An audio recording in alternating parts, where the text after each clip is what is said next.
Хај караванот пристигна и во Кочани. Во саботата во големата сала на Општа болница се одржа предавање за ретката болест хередитарен ангиоедем. Во присуство на повеќе лекари специјалисти од Кочани се одржа предавањето со цел подобро запознавање за карактеристиките на оваа специфична ретка болест. Предавањето го одржа професор доктор Весна Гривчева-Пановска од клиниката за дерматовенерологија и алергологија во Скопје. Задолжително е секој еден доктор од општа практика да ја познава, секој стоматолог, затоа што најголем број на смртни случаи за жал се случуваат при стоматолошки интервенции, секој специјалиста за болести на уво, грло, нос, секој практичар кој што работи со пациенти кои имаат алергиски манифестации, затоа често што бива погрешно дијагностицирана како алергија која што не реагира на антиалергиска терапија.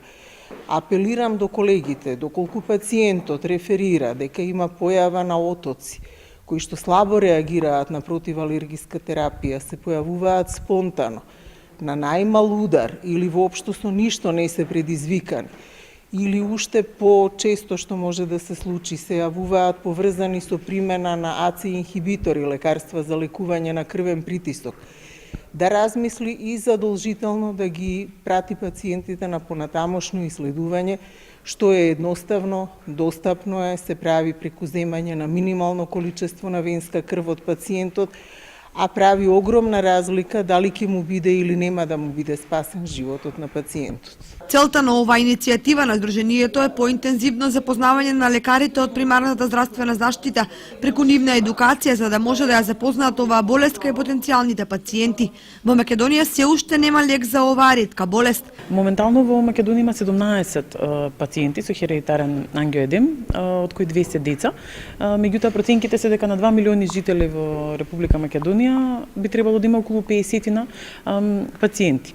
Оваа болест инаку се манифестира со отоци. Отоците може да се јават секаде, значи на било кој дел од телото, меѓутоа затоа и болеста потенцијално смртоносна, затоа што може да дојде да настапи смрт доколку се случи на органи како грло, лице или евентуално на дигестивниот тракт. Во Македонија, иако во светот секаде си имаат терапија, во Македонија не е достапна терапијата за пациентите. Некако пробуваме за најризични ситуации да се снајдеме од соносење на лекови од други земји, меѓутоа најчесто и животот ни виси на конец. Со ова предавање се очекува да се зголеми јавната свест за болеста, како и идентификувањето на потенцијални нови пациенти, со што би се овозможило и нивно вмрежување во Сдруженијето со цел лобирање за обезбедување достапни лекови за болеста и во Македонија. Хај караванот ќе прошета во 7 градови, меѓу кои Штип, Струмица, Тетово, Крушево, Охрид, Битола, како и општина Кочани.